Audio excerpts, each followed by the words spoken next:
버핏은 주식만 사라는 얘기를 하지 않았어요. 버핏의 되게 재밌는 케이스가, 버핏이 지금도 그 몇백조에 달하는 현금을 들고 있잖아요. 이 현금을 들고 있다가 주식이 폭탄 세일을 할 때 투입을 할 생각을 계속하고 있어요. 자, 볼터리스님께서 천 대표님 항상 좋은 방송 감사드립니다. 버핏, 존리 대표님 같은 분들은 채권, 금 등 안전자산에 투자 안 하고 저평가된 좋은 주식을 사서 장기로 보유하는 스타일이신 것 같고, 레이 달리오 같은 분들은 안전자산에 자산 배분을 철저히 해서 비율 변동시마다 리밸런싱하는 방법을 쓰시는 것 같습니다. 저는 어쨌든 주식은 팔지 않고 20-30년 계속 모아나갈 생각인데, 장기로 보면 주식만 모아나가는 것과 자산 배분 더하기 리밸런싱 중 어느 것이 수익률이 높을지 궁금합니다. 조언 부탁드립니다. 만약에 여러분이 기계가치 투자하실 수 있다라면 과거의 데이터만 봤을 때는 어느 쪽이 더 높냐면은 주식이 더 높았어요. 주식이 더 높았고 20-30년 장기로 투자할수록 주식이 더 높을 가능성이 있습니다. 이 전제는 적립식을 하지 않고 거치식으로 돈을 한 번에 넣어서 30년 후에 되찾았을 때의 이야기예요. 여기서 사람마다 굉장히 달라지는 부분이 뭐냐면은 그 30년 동안 얼마나 주식을 많이 모아나갈 것이냐. 내가 돈을 계속 벌면서 그거를 계속 주식에 투입할 생각이라면 똑같은 수익률이 발생하더라도 사실 변동성이 높을수록 좋겠죠.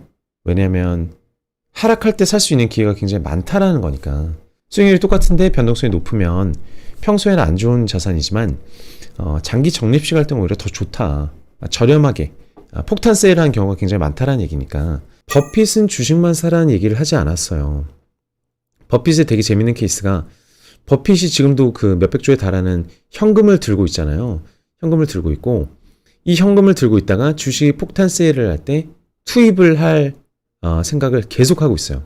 항상 그걸 대기하고 있어요. 작년에 버핏이 주주총회에서 나눈 얘기들이 있죠. 왜 이렇게 현금 자산을 많이 들고 있냐. 그랬더니 버핏이랑 찰리 먼거가 그런 얘기를 해요. 조만간 엄청나게 많이 몇백조 원어치를 살 거다.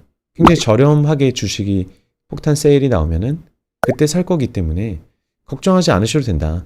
자산 배분 차원에서 현금을 들고 있고 이런 게 아니라 살려고 타이밍 재고 있다라고 하는 거죠. 시장이 오를지 빠질지 타이밍을 재고 있는 게 아니라 내가 충분히 저렴하게 살 수 있는 타이밍을 폭탄 세일을 기다리고 있는 거예요. 다만 이런 거 생각해 볼 필요 있어요. 캐시플로우가 중요하다고 했잖아요. 내가 돈이 얼마나, 임금을 얼마나 받아서 얼마나 장기적으로 꾸준히 집어넣을 것이냐.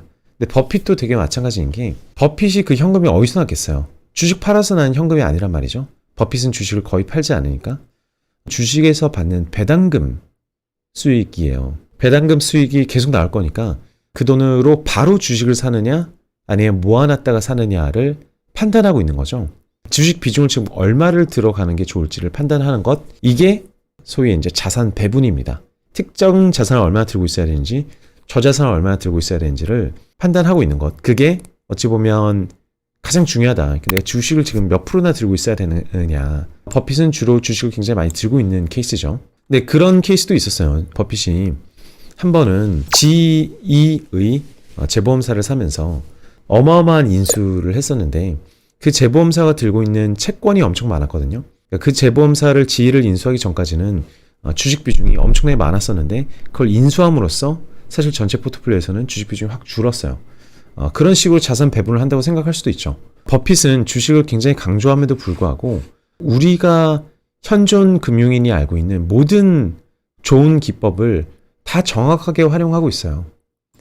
또 한 가지는 버핏의 수익률이 S&P보다 복리로 한 2배 정도, 장기가 되면 될수록 기하급수적으로 늘어나겠죠.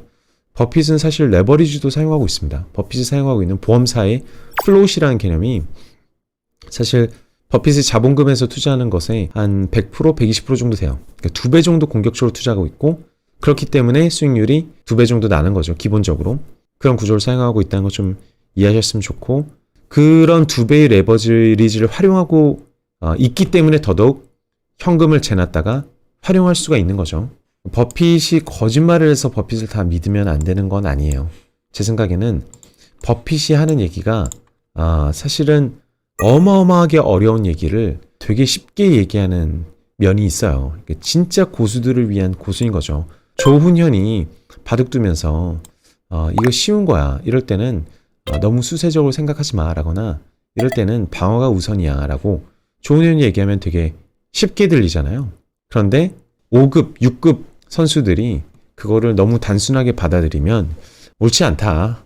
주식을 모으는 스타일만 따로 세상에 존재한 건 아니에요. 그러니까 주식이라는 자산군에 대해서는 주식은 계속 모아야 되는 거지만 동시에 채권도 계속 모아야 된다 이렇게 생각하셔도 돼요. 채권도 저렴해졌을 땐 계속 모은다.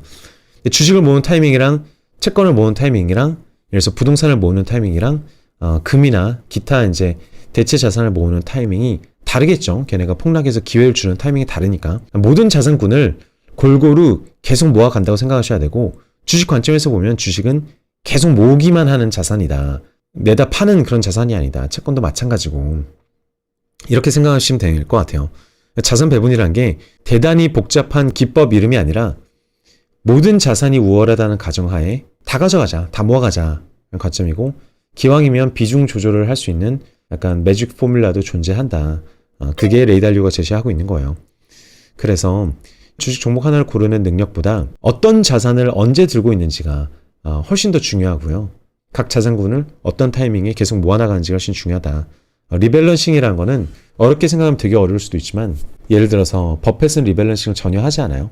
현금 들고 있다가 채권이 많이 싸졌냐면 채권을 열심히 사는 거고 주식이 많이 싸졌냐면 주식을 많이 사는 방식이잖아요. 국민연금도 그래요. 국민연금도 리밸런싱을 따로 뭐 과격하게 하지 않고 지금 사야 될 시즌이다. 뭔가가 사기 좋아졌다 했을 때 조금 들어가는 그런 관점을 취하고 있어요. 그러니까 자산 배분에서 가장 중요한 효과는 자금을 계속 납입하는 효과가 가장 크고요. 그 다음에 비중을 분산하는 효과. 분산이 되어 있으면 일단 분산이 되어 있다는 것 자체로 상관관계가 서로 다르기 때문에 뭔가 궁합이 좋아요. 그러니까 주식 살 때 계속 샀다가 집 살 때 계속 샀다가 그래서 골동품이 싸졌을 때 골동품 막 샀다가 중고 자동차 혹은 골동품 자동차 싸졌을 때 샀다가 금화가 싸졌을 때 샀다가 이거를 여러 영역에서 반복하는 것 자체만으로도 골동품 싸졌을 때 몰빵해서 샀다가 무작정 기다리는 것보다 훨씬 안정적이라는 거죠. 그죠? 그래서 수익률 자체로만 보면은 주식을 모아나가는 게 수익률이 가장 높을 개연성이 있지만 그거는 앞으로 30년이 주식 장세가 펼쳐졌을 때예요. 주식 장세가 아닌 장도 많죠. 30년 많게는 한 60년 정도 주식이 채권보다 나빴던 적이 있어요. 분명히 19세기에도 있었습니다. 60년이 굉장히 긴 기간이잖아요. 그런 기간이 왔을 때는 자산 배분을 하는 게 수익이 더 좋았겠죠. 그죠? 그 기간에는 채권을 샀어야 되는 거니까. 근데 양쪽 중에 어느 쪽인지 100% 확신할 수 없으니까 어쨌든 좋은 거는 다 모아보자. 이게 심리적으로도 더 편해요. 주식이 계속 오를 거라고 생각해서 계속 사왔는데 주식이 안 올랐어요. 그럴 때 불안해지지 않고 다른 게 뭐 하나라도 올랐으면 다른 게 오르는 거 기다리는 재미로 있다가 주식이 오를 때는 또 마음의 여유가 있잖아요. 번갈아 가면서 오르면. 그게 자산 배분의 묘미인 거죠. 그죠?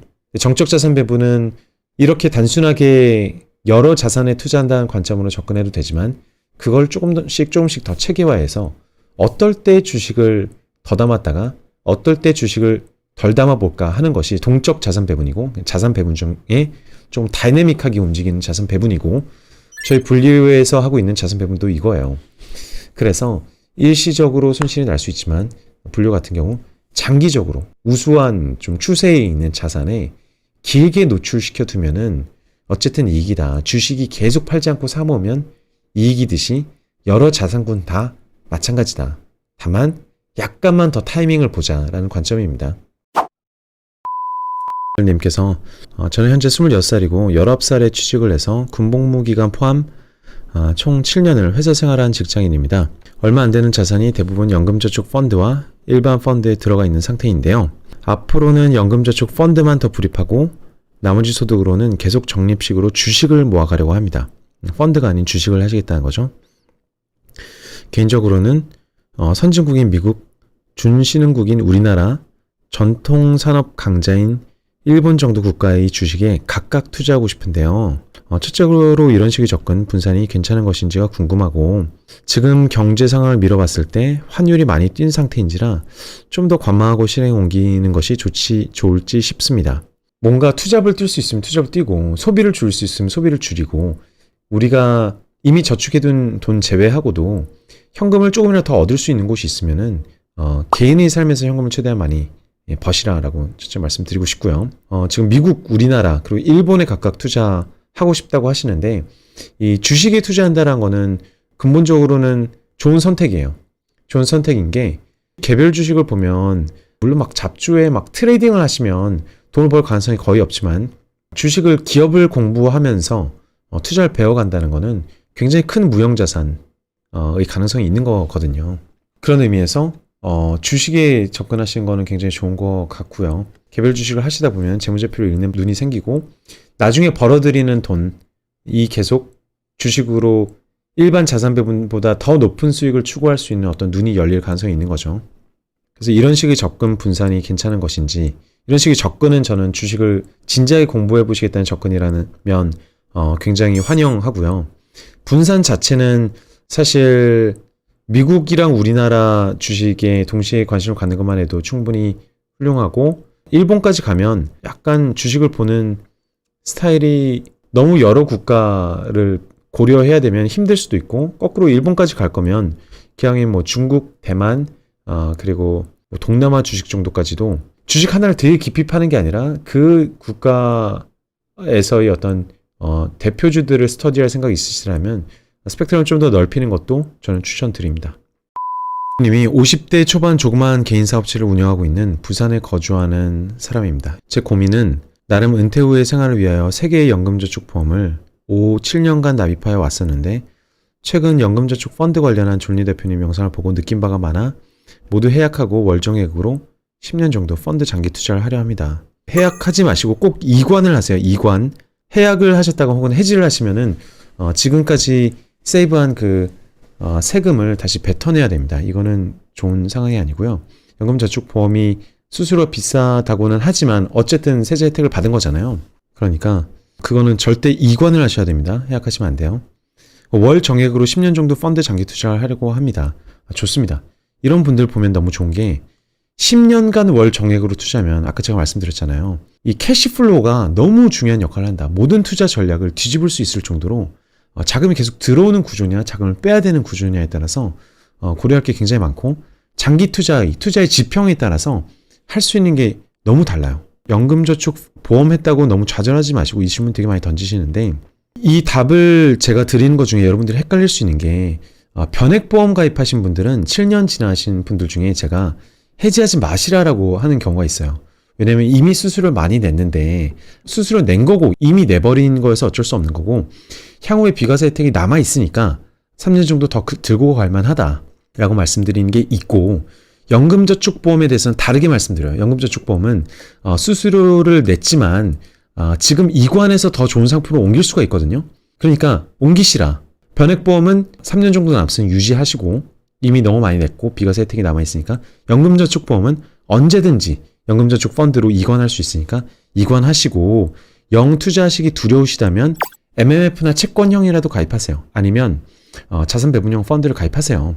대충 해도 연금저축보험 이상 나옵니다. 단기적으로 보면 출렁임이 있겠지만 당연히 중기적으로 보면 3년 4년 이상 되면은 더 낮게 할 방법 되게 많은 방법들이 있어요. 투자를 간단한 자산 배분만 하더라도 그런데 간단한 자산 배분이 아니라 월정액으로 계속 10년 정도 넣으실 예정이라면 되게 좋은 상품이 되는 거죠. 아주 훌륭하세요. 이런 분은 제가 걱정이 안 돼요. 그럼에도 이런 분들이 10년간 손실 볼 수 있는 투자 전략을 잘못 선택하실 수 있기 때문에 약간의 힌트만 드리면 될 수 있을 것 같아요. 직접 투자 경험은 있지만 한 번도 펀드 투자를 해본 경험이 없어서 굉장한 선택에 어려움이 있습니다. 이게 선택 비용이라고 불러요.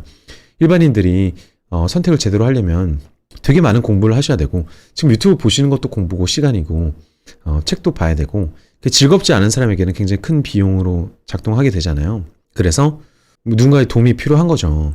혼자 다 하시는 것도 괜찮지만 수수료를 약간이라도 세이브를 할 수 있겠지만 참고로 연금저축 펀드는 어차피 펀드는 지금 네이버에 펀드 검색하면 7,000개의 국내 펀드가 나오는데 어떤 클래스를 가입하나 똑같아요. 그래서 제 추천은 S클래스나 AE 클래스, 키움증권에 들어가시거나 아니면 포스증권에 들어가시면은 수수료를 대폭 저렴하게 들어갈 수 있습니다. 똑같은 펀드에 더 높은 수수료를 주는 거는 완전히 그냥 돈 퍼주는 거예요. 그러니까 절대 웬만하면 S펀드나 최저 수수료인 키움증권에 들어가서 펀드를 가입하시라. 본인이 직접 하시더라도. 그리고 펀드 투자를 해본 적이 없는데 여기서 펀드 투자의 수익보다 월정액으로 10년 넣는 게 더 중요한 액션이라고 생각한다면 자산 배분형 혹은 EMP라고 써져 있는 펀드들을 사세요. 삼성자산에서도 나왔고 저희 불료에서도 나와 있는 게 있고 그런 것들을 사시면 출렁임이 있지만 이런 시장에서 큰 걱정 안 하셔도 되는 어떤 내부 장치들이 들어가 있다.